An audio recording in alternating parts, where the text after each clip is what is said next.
Hello and welcome back to our channel 5G digital education. और जी हाँ, आज हम करने वाले हैं जनरल साइंस के कुछ MCQs जो कि JKSSB एग्ज़ाम्स के लिए बड़े ही इंपॉर्टेंट होने वाले हैं। तो रूल बिल्कुल सिंपल सा है, एक एक करके क्वेश्चन आपके सामने आएंगे, आपको आंसर को गेस करना है और राइट आंसर का वेट करना है और अपना स्कोर मुझे कमेंट सेक्शन में ज़रूर बताना है। तो चलिए ज़्यादा टाइम वेस्ट नहीं करते हैं आपका और चलिए आज का सेशन शुरू करते हैं। Good luck to all of you and let's get started.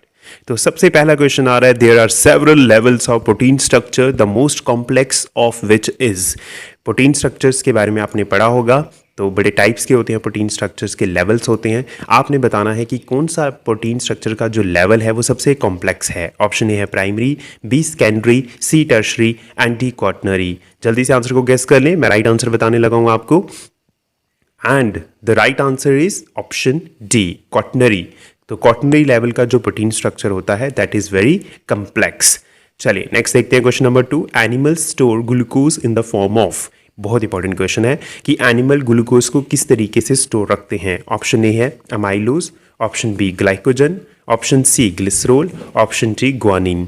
तो जल्दी से आंसर को गेस कर ले, मैं राइट आंसर बताने लगा हूँ आपको। होप आपने आंसर को गेस कर लिया होगा and the right answer is option B glycogen. चलिए question number 3। Part of eye used during eye donation is. Eye donation के दौरान कौन सा पार्ट जो है आई का वो डोनेट किया जाता है, बहुत इंपॉर्टेंट है ये। ऑप्शन ए है retina, option B cornea, option C eye lens, I think it's eye lens, option C complete eye. तो आपको आंसर को गेस करना है कि इनमें से कौन सा पार्ट आई का जो है वो डोनेट किया जाता है। सो होप आपने राइट आंसर गेस कर लिया है, मैं राइट आंसर बताने लगा हूँ आपको and the right answer is option B cornea. ठीक है, तो सिर्फ कॉर्निया डोनेट किया जाता है, ना कि पूरी आईज डोनेट की जाती है। चलिए नेक्स्ट देखते हैं question number 4। Amount of light entering into the I is controlled by. हाँ, ये भी आई से रिलेटेड क्वेश्चन है कि जो लाइट की अमाउंट है जो हमारी आंखों में एंटर करती है उसको कंट्रोल कौन करता है। Option A cornea, B choroid, option C retina, option D pupil. तो जल्दी से आंसर को गेस कर ले, मैं राइट आंसर बताने लगा हूँ आपको and the right answer is option D pupil. जी हाँ, प्यूपिल एक पार्ट होता है हमारे आई में जो अमाउंट ऑफ लाइट को क्या करता है, कंट्रोल करता है। ठीक है, तो प्यूपिल एक्सपैंड और कंट्रैक्ट करता है according to the amount of light that is entering into our eyes. ठीक है, तो कैसे होता है ये, जैसे आप कभी धूप से डायरेक्ट अंदर जाते हैं तो आपको थोड़ा सा दिखने में प्रॉब्लम होती है और थोड़ी देर के बाद वो नॉर्मल हो जाता है। तो ये सब प्यूपिल की वजह से होता है। प्यूपिल एक्चुअली जब बाहर होता है तो काफ़ी कंट्रैक्ट हो चुका होता है क्योंकि बाहर लाइट ज़्यादा होती है, और जब आप डायरेक्ट अंदर आ जाते हैं तो प्यूपिल को थोड़ा सा टाइम लगता है एक्सपैंड होने में, ताकि ज़्यादा अमाउंट की लाइट जो है वो अंदर जा सके। So that's why pupil is the part of the eye that controlled the amount of light entering into the eye. Hope आपको समझ आया। क्वेश्चन नंबर 5 देखते हैं। Image of object is formed on which part of eye. Simple question है, आप guess कर सकते हैं। Option A cornea, B choroid, C retina और डी रेज। जल्दी से आंसर को गेस कर लें, मैं राइट आंसर बताने लगा हूं आपको and the right answer is option C retina. Now let's see the question number 6. Function of iris is formation of image, protection of eye lens, to regulate the size of pupil, to make the image in inverted condition. तो आपने ये भी आई से related ही question है कि eyes में जो इरिज होता है उसका क्या फंक्शन होता है, वो आप गेस करेंगे। तो जल्दी से आंसर को गेस कर लें, मैं राइट आंसर बताने लगा हूँ आपको and the right answer is option C, to regulate the size of pupil. जी हाँ, अभी मैंने आपको बताया कि प्यूपिल जो होता है वो एक्सपैंड करता है और कंट्रैक्ट करता है, और ये काम कौन करवाता है, इसे इरेज करवाता है। ठीक है, तो इरेज क्या करता है, एक्चुअली जो प्यूपिल का साइज है उसे छोटा या बड़ा करता है। ठीक है, तो बाकी आपको मैंने बता दिया इसके बारे में। चलिए नेक्स्ट क्वेश्चन देखते हैं, question number 7। Upper most layer of skin is called. आपकी जो स्किन की सबसे ऊपर वाली लेयर होती है उसे क्या कहते हैं। Option A epidermis, option B protodermis, option C dermis and option D none of these. तो राइट आंसर को गेस कर लें, मैं राइट आंसर बताने लगा हूं आपको and the right answer is option A epidermis. So important question है ये भी। तो चलिए नेक्स्ट देखते हैं question number 8। The hardest part of human body is. Most important question and very frequent question, जो यूजुअली आपके एग्जाम में पूछा जाता है। तो सबसे हार्डेस्ट पार्ट ह्यूमन बॉडी का क्या है। ऑप्शन ए है bone, option B plaque, option C enamel and option D skull. तो राइट आंसर को गेस कर लें, मैं राइट आंसर बताने लगा हूं आपको and the right answer is option C enamel. Okay, चलिए, इनेमल जो है वो एक्चुअली टूथ, आपका टूथ जो होता है उसके जो क्राउन होता है उसको इनेमल बोला जाता है। ठीक है, तो जैसे मैं अभी आपके सामने एक टूथ ड्रॉ करके बताता हूँ आपको। तो अगर ये टूथ है तो इसका ये जो क्राउनिंग पार्ट है, ये जो ऊपर, ये this part is called enamel, crown of the tooth. ठीक है, this is the hardest part in your body. चलिए नेक्स्ट देखते हैं question number 9। Which one of the following organ have the capacity of regeneration? तो कौन सी ऐसी organ है जो रीजनरेट कर सकती है? Important question. Option A spleen, B kidney, C brain and D liver. Right answer को गेस कर लें। मैं राइट आंसर आपको बताने लगा हूं within seconds, and the right answer is option D, liver. जी हाँ, आपके लीवर में एक कैपेसिटी होती है कि वो रीजनरेट कर सकता है। वो अपने, अगर उसका कोई पार्ट डैमेज हो जाता है तो वो वापिस अपने आप को रीजनरेट कर सकता है। चलिए देखते हैं next question number 10। Which of the following organ can not be transplanted? हाँ, ट्रांसप्लांटेशन ऑफ ऑर्गन्स होता है, ऑर्गन्स डोनेट किए जाते हैं, ट्रांसप्लांट किए जाते हैं। तो इनमें से कौन सा ऐसा ऑर्गन है जिसको आप ट्रांसप्लांट नहीं कर सकते हैं? Option A kidney, B heart, C lung, D brain. बहुत सिंपल क्वेश्चन है, बाकी तो आपने सबका ट्रांसप्लांटेशन सुना ही होगा। चलिए गैस कर लीजिए फिर भी, and the right answer is option D, brain. तो ब्रेन एक ऐसी चीज़ है जिसका ट्रांसप्लांट नहीं किया जा सकता। सो important question, question number 11। Weight of an animal body is mostly the weight of. Animal body में जो वेट होता है, एनिमल बॉडी का जो वेट होता है वो वेट किसकी वजह से होता है mostly? Option A water, B blood, C bone, D tissue. Right answer को गैस कर लें जल्दी से, and the right answer is option A water. जी हाँ, आपकी भी बॉडी में 70% से ज़्यादा क्या है? वाटर ही है।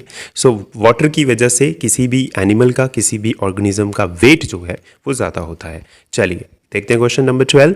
Blood bank of human body is. Human body में ऐसा कौन सा ऑर्गन है जिसको हम ब्लड बैंक बोल सकते हैं? Option A spleen, B pancreas, C gall bladder, D none of these. So जल्दी से आंसर को गैस कर लें कि सबसे ज़्यादा जो ब्लड है वो कहाँ फॉर्म होता है। ठीक है, सो ऑप्शन जल्दी आपके सामने है, जल्दी से आंसर को गैस कर लें। So the right answer is option A spleen. ठीक है, चलिए नेक्स्ट देखते हैं question number 13। Bile is stored in. Bile जो है वो कहाँ पे स्टोर किया जाता है? Option A mouth, B liver, C gall bladder, D stomach. Right answer को गैस कर लें जल्दी से, एंड द राइट आंसर, मैं आंसर इसलिए जल्दी बता रहा हूँ ताकि टाइम वेस्ट ना हो आपका, और गैस तो आपने कर ही लिया होगा। So the right answer is option B, liver. जी हाँ, लीवर से बाइल जूस जो है वो निकलता है, जो कि आपकी फैट्स की इमल्सिफिकेशन करता है। तो it is a very important question. Question number 14। The smallest size of cell which can be seen directly by the eyes. मतलब जो नेक्ड आई से आपको सेल देखता है उसका साइज कितना है? इंपॉर्टेंट क्वेश्चन है। Option A micron, 1 micron, option B 10 micron, option C 100 micron, option C 1000 micron. ठीक है, तो राइट आंसर को गैस कर लें जल्दी से। मैं राइट आंसर बताने लगा हूं आपको, and the right answer is option C 100 micron. तो इट इज इंपॉर्टेंट क्वेश्चन। देखते हैं question number 15। Man has dash pairs of salivary glands. बहुत इंपॉर्टेंट क्वेश्चन कि मैन में कितने पेयर्स ऑफ सैलिवरी ग्लैंड्स होते हैं। ऐसे क्वेश्चन जो डायरेक्ट क्वेश्चन होते हैं वो यूजली जेकेएसएसबी एग्जाम्स में पूछे जाते हैं। सो ऐसे क्वेश्चंस को पढ़ना बहुत ज़रूरी है। तो चलिए देखते हैं कि मैन के पास कितने पेयर ऑफ सैलिवरी ग्लैंड्स होते हैं। पहले मैं बता दूं, सैलिवरी ग्लैंड्स जो हैं वो आपके बकल कैविटी में होते हैं, जो अमाइलेज सलाइवा को रिलीज करते हैं। ठीक है, तो चलिए देखते हैं कितने पेयर ऑफ सैलिवरी ग्लैंड्स हैं। ऑप्शन आपके सामने है 3, 4, 6 और 8, and the right answer is option A 3।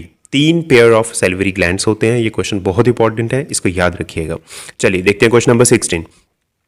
Which one is a water soluble vitamin. हाँ, तो वाटर सॉल्युबल विटामिन इनमें से कौन सी है? Option A, option B C, option C D, and option D E. तो बताएंगे ए सी डी ई में से वाटर सॉल्युबल विटामिन कौन सी है? तो मैं बताता हूँ, विटामिन 2 टाइप की होती हैं, वाटर सॉल्युबल और फैट सॉल्युबल। ठीक है, तो आप हमें बताएंगे कि इनमें से वाटर सॉल्युबल विटामिन कौन सी है। तो जल्दी से आंसर को गैस कर ले। मैं राइट आंसर बता रहा हूँ आपको, and the right answer is option B C. ठीक है, तो बाकी सारी जो है वो फैट सॉल्युबल विटामिन हैं। ठीक है, विटामिन बी जो है, सॉरी विटामिन सी जो है that is water soluble vitamin. B complex vitamin B जितनी भी टाइप्स होंगी, और सी, ये दोनों जो हैं वो कौन सी हैं? वाटर सॉल्युबल विटामिन हैं। चलिए नेक्स्ट देखते हैं क्वेश्चन नंबर 17।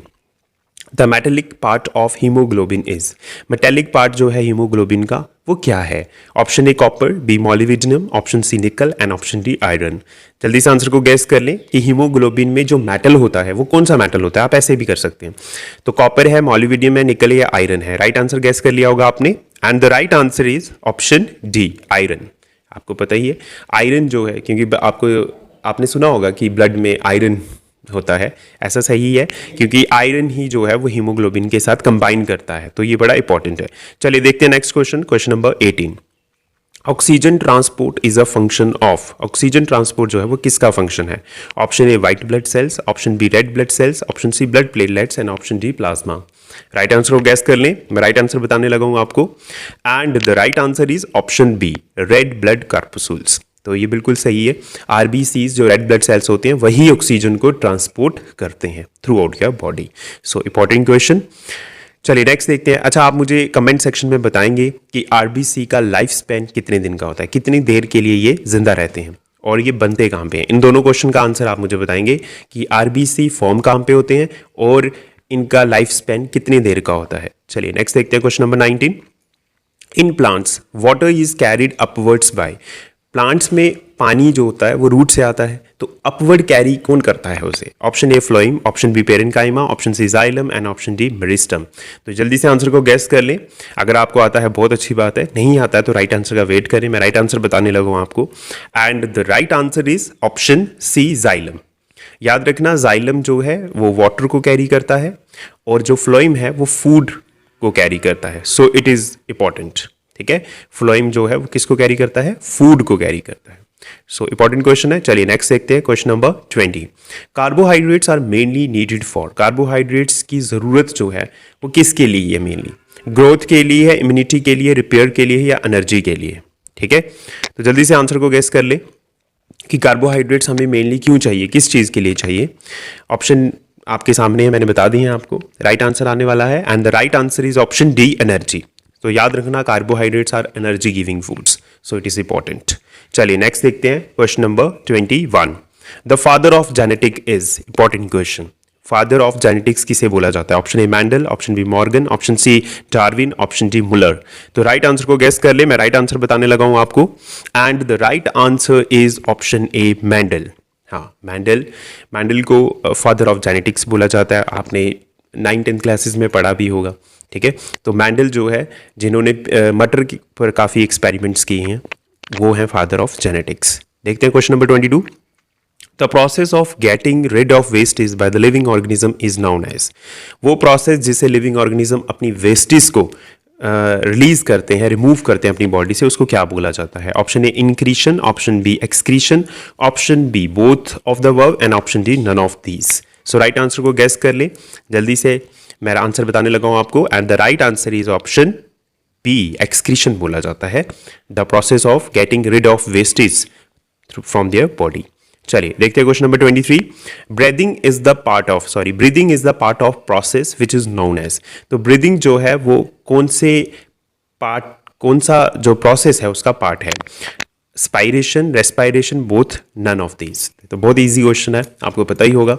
तो ब्रीदिंग जो है वो ऑप्शन बी रिस्पायरेशन का पार्ट है, ठीक है। रिस्पायरेशन और ब्रीदिंग में बहुत फर्क है, पहले मैं बता दूं। Breathing is just intake of oxygen and release of carbon dioxide, respiration is something else. Fine, चलिए देखते हैं question number 24। Which of the following vitamin is obtained from sunlight. तो सनलाइट से कौन सी विटामिन जो है वो आपको मिलती है? ये भी काफ़ी कॉमन क्वेश्चन है, सबको पता ही होगा। Option A vitamin A, B B, C D and D C. तो जल्दी से आंसर को गैस कर लें कि कौन सी विटामिन जो है वो हमें सनलाइट से मिलती है, and the right answer is option C vitamin D. Vitamin D मिलती नहीं है, एक्टिवेट होती है वो सनलाइट में, ठीक है। तो ऑब्टेन नहीं कहेंगे, हम कहेंगे कि ये एक्टिवेटेड होती है सनलाइट के थ्रू। जब आप सनलाइट में बैठते हैं तो आपकी बॉडी में ये एक्टिवेट हो जाती है, ठीक है। And the last question of the session is 25 question. Deficiency of vitamin A result in, very easy question, कि विटामिन ए की कमी से कौन सा डिजीज होता है? Option A night blindness, option B rickets, option C scurvy and option D hair fall.